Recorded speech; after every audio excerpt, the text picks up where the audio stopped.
कक्षा 12वीं के प्यारे विद्यार्थियों, लो जी आ गया आपका अर्थशास्त्र का वार्षिक परीक्षा जो आपका 13 फरवरी को पेपर होगा। उसका मैं रियल पेपर लेकर आ गया हूँ। आपको पूरा आंसर के साथ मैं बताऊंगा। सेट बी का रहेगा। टोटल क्वेश्चन रहेंगे 23 और समय रहेगा 3 घंटा और पूर्णांक रहेगा आपका 80 का। आप देख सकते हैं पूरा आंसर के साथ मैं बता दूंगा। आपको निर्देश देख सकते हैं, सभी प्रश्न अनिवार्य करना है। दूसरा है प्रश्न क्रमांक 6 से 23 तक अतिरिक्त विकल्प दिए जाएंगे।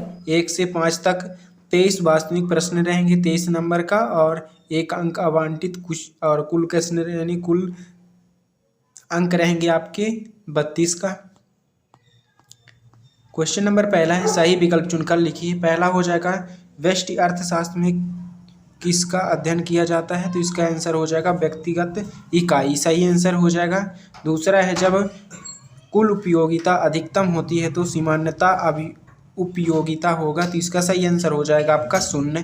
आप आंसर का स्क्रीनशॉट फटाफट कर लीजिएगा, या मैं बता दूंगा आपको पेपर का PDF कैसे डाउनलोड करना है, वो भी आपको लास्ट तक में बता दूंगा। तीसरा है, औसत लागत वक्र का आधार होता है, तो इसका सही आंसर हो जाएगा आपका यू अक्ष जैसे नहीं यू अक्षर जैसा, इसका सही आंसर हो जाएगा। चौथा है, कृषि वस्तु के लिए न्यूनतम सीमा को क्या कहा जाता है, तो इसका चौथे का आंसर आपका हो जाएगा न्यूनतम समर्थन मूल्य हो जाएगा। पांचवा क्वेश्चन देख लीजिए, न्यूनतम की बनावट पर ध्यान न देने किस अर्थ की मुख्य समस्या है, तो समष्टि अर्थशास्त्र हो जाएगा। ब नंबर इसका सही आंसर हो जाएगा।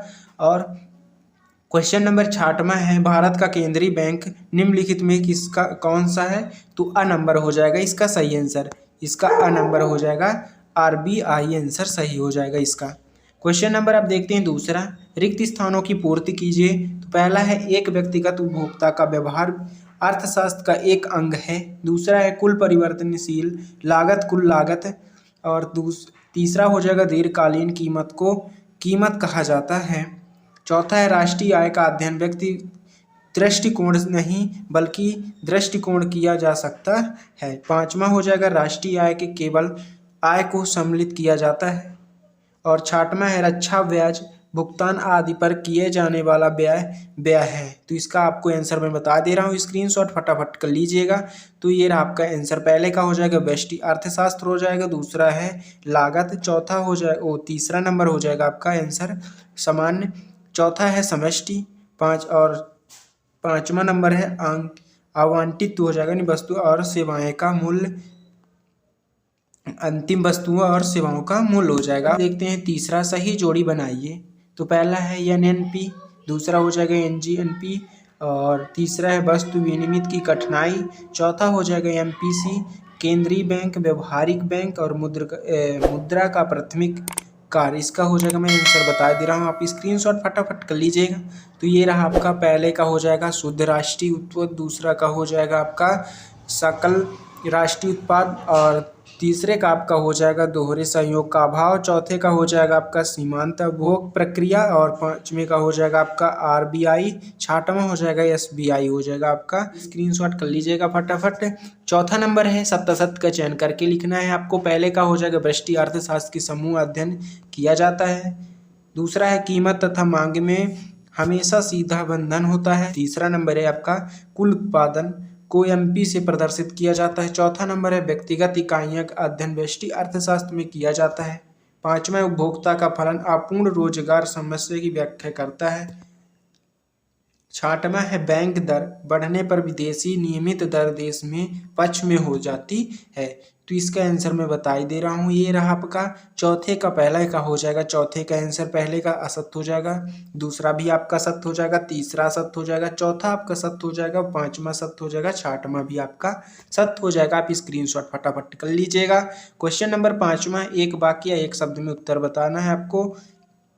पांचवें का पहला हो जाएगा व्यष्टि अर्थशास्त्र का दूसरा नाम लिखिए। दूसरा है, जब सीमांत उपयोगिता शून्य होती है जो कुल उपयोगिता क्या होगी। तीसरा है, एक निश्चित समय में उत्पादित वस्तुओं की कुल मात्रा कहलाती है। चौथा है, प्रति इकाई लाभ का सूत्र लिखना है आपको। पांचवा है, व्यष्टि और समष्टि अर्थशास्त्र दूसरे संबंध बताना है। और छठवां है, GDP का पूरा नाम बताना है आपको। और सातवां नंबर है, मूल्य संचालन समुद्रा का कौन सा कार्य है। तो इसका आंसर ये रहा आपका पांचवें का।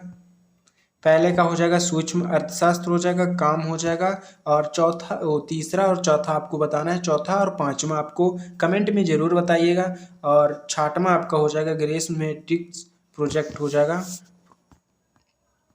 क्वेश्चन नंबर 6 में है सीमांत उपयोगिता का अर्थ लिखिए। अथवा में है मिश्रित अर्थशास्त्र की 2 विशेषताएं लिखना है आपको। 7वां हो जाएगा उत्पादन संभाव वक्र का ढाल कैसा होता है, क्या बात है। अथवा में है अवसर लागत की अवधारणा को समझाइए। 8वां क्वेश्चन हो जाएगा सीमांत लागत पर औसत लागत में 2 अंतर विशिष्ट बताना है आपको। क्वेश्चन नंबर 9 में है बाजार संतुलन का आशय समझाइए। और अथवा में है मांग से कमी की कीमत कैसे प्रभावित होती है।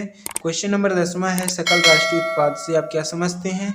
क्वेश्चन नंबर 11वां है आरबीआई के 2 कार्य। अथवा में है एक देश केंद्रीय बैंक किन रीतियों से शाखा को नियंत्रित करता है। 12वां हो जाएगा सीमांत उपयोग प्रवृत्ति को परिभाषा लिखिए। क्वेश्चन नंबर 13वां है राष्ट्रीय आय गणना की इन्हीं 2 विधियों के नाम लिखना है।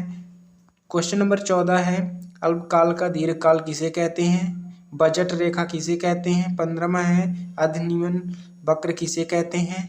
और अथवा में है अधिनियमन मानचित्र किसे कहते हैं।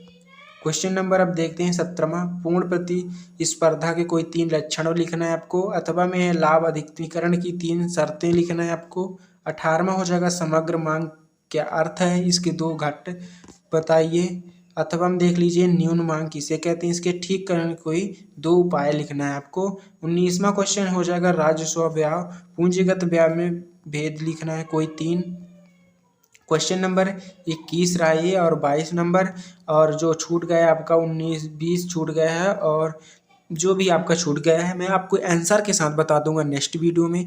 अगर आपको आंसर चाहिए तो चैनल पर नए हो तो चैनल को सब्सक्राइब कर लेना, वीडियो को लाइक कर लेना।